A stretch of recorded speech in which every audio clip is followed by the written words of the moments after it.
Hello guys, welcome back. We have already started the chapter so called as material costing. तो इस chapter के अंदर आगे जाने का टाइम आ चुका है। पहले देख लेते हैं फास्ट रिकैप हमने क्या क्या सीखा है मटेरियल कॉस्टिंग के अंदर। तो मटेरियल कॉस्टिंग के अंदर कुछ मटेरियल कॉस्ट को कंट्रोल करने की हमने टेक्निक्स सीख ली है ऑलरेडी, जैसे कि फर्स्ट वन इज ईओक्यू। इसके ऊपर अपना ऑलरेडी वीडियो लेक्चर बन चुका है, क्वेश्चन पे कुछ सॉल्व किए थे हमने। देन स्टॉक लेवल्स, इसके ऊपर भी क्वेश्चन सॉल्व हो चुके हैं। जिनको ये प्रीवियस वीडियोस नहीं मिले तो मेरे चैनल्स के प्लेलिस्ट के अंदर प्लेलिस्ट में कॉस्टिंग के प्लेलिस्ट में आपको ये लेक्चर मिल जाएंगे, ठीक है, वो लेक्चर देख लेना। देन अभी अपन थोड़ा आगे बढ़ रहे चैप्टर में, that is on stock valuation. ठीक है, क्या होता है स्टॉक वैल्यूएशन, सब पे बात करेंगे धीरे धीरे। तो ये सब हमारा काम ईओक्यू एंड स्टॉक लेवल्स के क्वेश्चंस एंड वो सब हमने कर लिया था।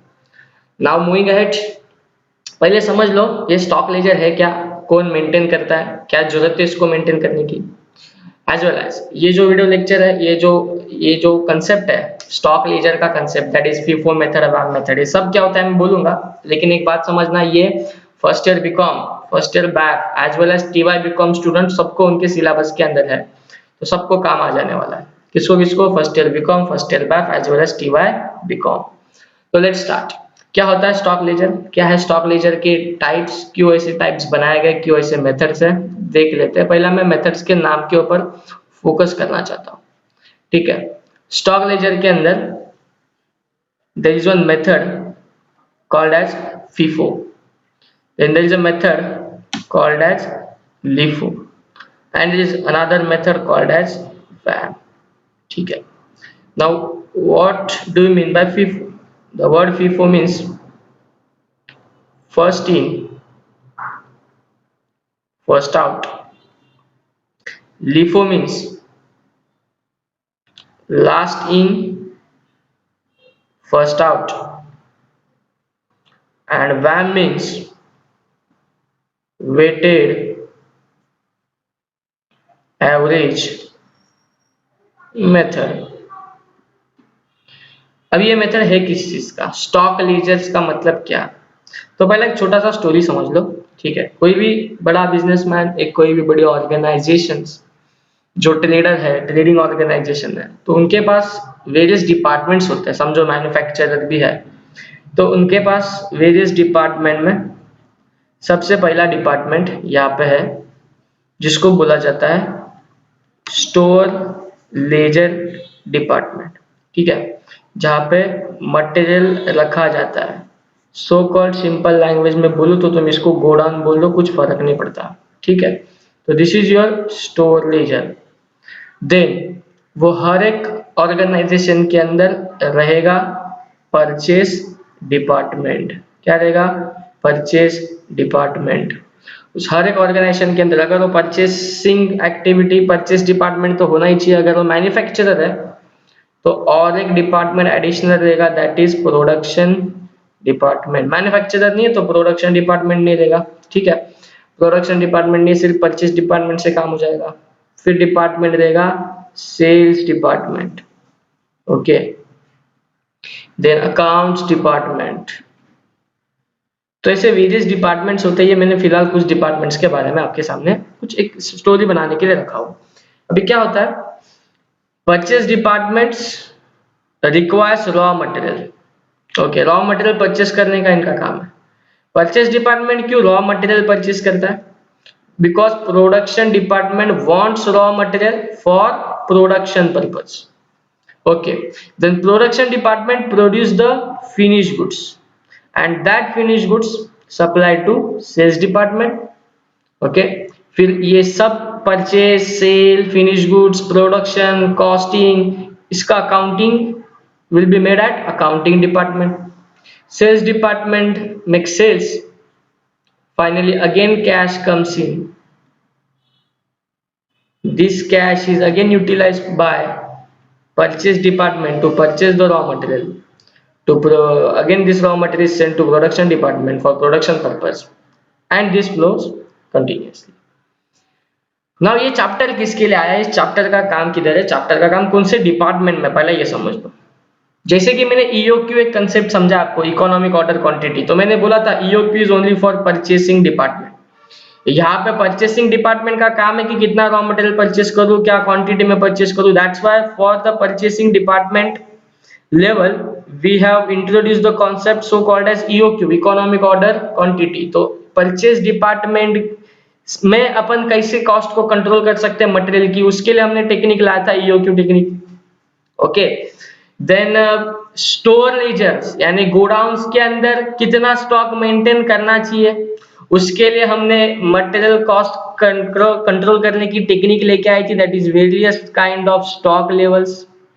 ठीक है, तो ये एक एक्चुअल में फीफो वैम जो है स्टॉक लेजर, वो एक अकाउंट्स रिलेटेड वर्क है ये, बट वो अकाउंटिंग डिपार्टमेंट नहीं करता है, तो कौन करता है? तो ये स्टोर लेजर जो है ना, स्टोर लेजर के अंदर सपोज एक बंदा रखा है so called as Ramu. Okay, क्या करता है मिस्टर रामू, क्या काम है मिस्टर रामू का? ठीक है, मिस्टर रामू को इतना बोला गया है, परचेस डिपार्टमेंट जब भी गुड्स रॉ मटेरियल परचेस करता है तो रॉ मटेरियल परचेस करने के बाद वो डिपार्टमेंट में नहीं रखा जाता, वो परचेस किया हुआ माल आके किधर स्टोर किया जाता है? स्टोर लीजर डिपार्टमेंट के अंदर, और यू कैन से गोडाउन के अंदर। फिर जब भी production department raw material purchase department से मंगवाता है, तभी एक्चुअल में वो कहाँ से सप्लाई किया जाता है? तो अगेन गोडाउन से सप्लाई किया जाता है। तो ये जो स्टोर है ना, ये जो गोडाउन है ना, गोडाउन के अंदर मटेरियल लाया जाता है, गोडाउन से मटेरियल भेजा जाता है। तो ये जो स्टॉक लेजर कंसेप्ट जो अपन कर रहे हैं, दैट इज फॉर दिस बंदा, that is mister Ramu. Mister Ramu क्या करेगा? डोर पे बैठेगा और एक रजिस्टर मेंटेन करेगा, and that register is nothing but your stock ledger, और you can say it is your stock register.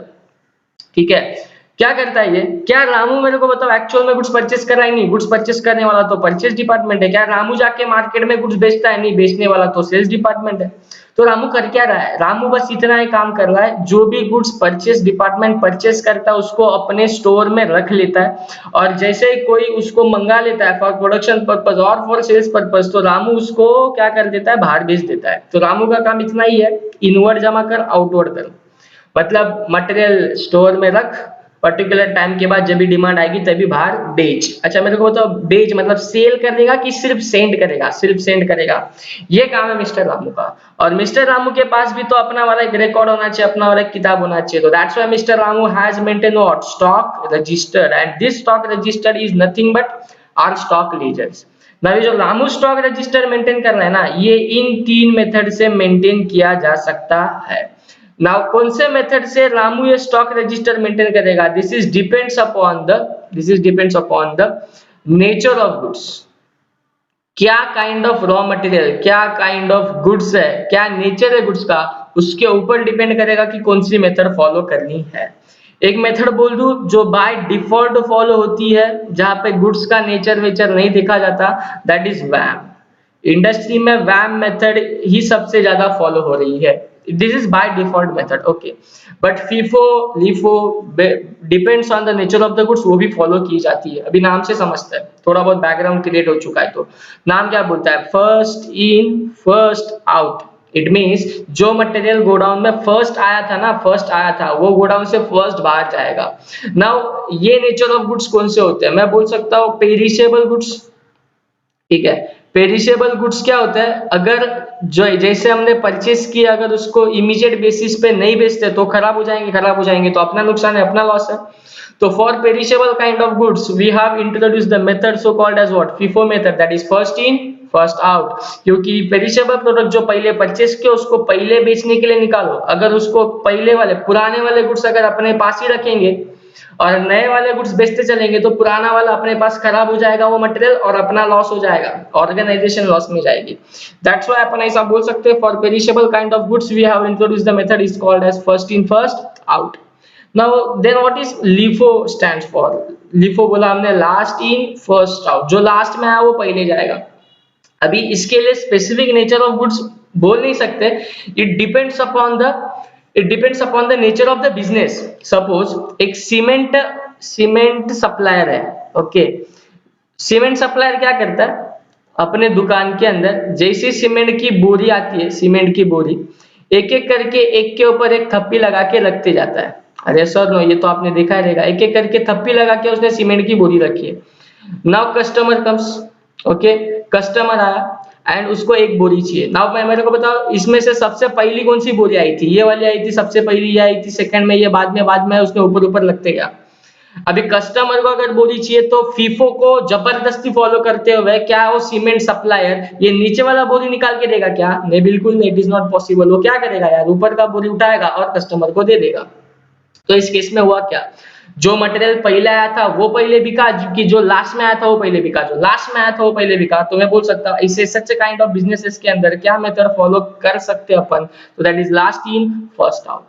But ये सब लोग झंझट नहीं रखते लीफो वगैरह का, तो मैंने बोला बाय डिफॉल्ट क्या फॉलो की जाती है, बैम, वेटेड एवरेज मेथड। तो अभी डिस्कशन करते हैं व्हाट इज वेटेड एवरेज। ठीक है, वेटेड एवरेज मेथड में होता क्या है, ये ऐसा नेचर ऑफ बिजनेस है, ऐसा नेचर ऑफ गुड्स है जो पेरिशेबल काइंड ऑफ नहीं है। ओके, मैं एक बिजनेस है, मेरे बिजनेस का ये जो मेरे बिजनेस के अंदर समझो गोडाउन में मैं क्या करता हूँ, जस्ट मटेरियल लोड करते जाता हूँ, मटेरियल लोड करते जाता हूँ। मटेरियल लोड करने के बाद में उसमें कैटेगराइज नहीं करके रखा हूँ कौन सा पहले आया था कौन सा बाद में आया था। Every kind of material is same for me, वो ड्यूरेबल प्रोडक्ट्स है। ठीक है, कुछ फर्क नहीं पड़ता मुझे पहला आया वो पहले बेचू या लास्ट में आया वो पहला बेचू, वो कोई खराब होने का चांसेस ही नहीं है। तो ऐसे इंडस्ट्री में ऐसे लोग और ऐसे ही nature of business max to max अपने पास है। मतलब बहुत सारे बिजनेसमैन के प्रोडक्ट कुछ ऐसे ही होते हैं, ड्यूरेबल सॉर्ट ऑफ प्रोडक्ट होते हैं, इसके लिए वो क्या फॉलो करते हैं, वैम, that is weighted average method follow करते हैं। ओके, एक एक क्वेश्चन अपन करेंगे, उनसे आपको पता चलेगा ये मेथड्स है क्या। बस आपको ये नाम अभी के लिए क्लियर है और स्टोरी आपको समझाए तो अपन आगे बढ़ सकते हैं क्वेश्चंस की तरफ। ठीक है, तो एक बार फास्ट रिकैप मारूं तो FIFO, LIFO and WAM, these are the three stock ledger, stock register techniques। कौन स्टॉक रजिस्टर मेंटेन करता है, मिस्टर रामू। कहाँ पे बैठा वो, गोडाउन, वो एक स्टोर कीपर है। वो सिर्फ मटेरियल रखने का और मटेरियल गोडाउन से बाहर इशू करने का काम होता है, उसका काम परचेस करना और सेल करना बिल्कुल भी नहीं है। गोडाउन के अंदर जो भी मूवमेंट होगी स्टॉक की उसको बस उसको रिकॉर्ड कर देना है रजिस्टर के अंदर। तो आज भी अपन वही वाला काम करने जा रहे हैं। और एक एकेडमिक पर्सपेक्टिव के हिसाब से बात करूं तो LIFO method is not applicable to all of you. Okay, LIFO method के ऊपर कोई क्वेश्चन पूछा नहीं जाता, ये एक मेथड है बट एक्चुअल में मेथड फॉलो नहीं की जाती, बिकॉज वैम मेथड ने लिफो मेथड को इंडस्ट्री से हटा दिया है। एवरीवन इज फॉलोइंग वैम, और you can say some of the businessmen are following what, FIFO। तो let's understand, let's start with the method called as FIFO। FIFO method क्या होता है, क्वेश्चन से अपन देख लेते हैं। तो नेक्स्ट स्लाइड पे देख लेना, एक क्वेश्चन बनाया हुआ है, पढ़ लेते हैं क्वेश्चन। स्टोरी को याद रखना अच्छे से और उसको अप्लाई करते चलना है। क्वेश्चन नंबर 1 पढ़ते हैं मेरे साथ, पढ़ना please. From the following particulars prepare what, stock record what by FIFO and WAM, दोनों मेथड से बोला है for the month of January. तो अपन फिलहाल सिर्फ FIFO मेथड का क्वेश्चन सॉल्व कर रहे हैं, WAM का फिर से एक बार करेंगे। अभी FIFO कर ले, इसके ऊपर बस ये दिमाग में रखो कि first in first out method अपन सीख रहे हैं। नाउ ये कुछ ट्रांजैक्शंस दी है, 4th जनवरी 20, 4th जनवरी 20, 17 जनवरी 20, 2021, तो पर्टिकुलर एक मंथ का ट्रांजैक्शन है।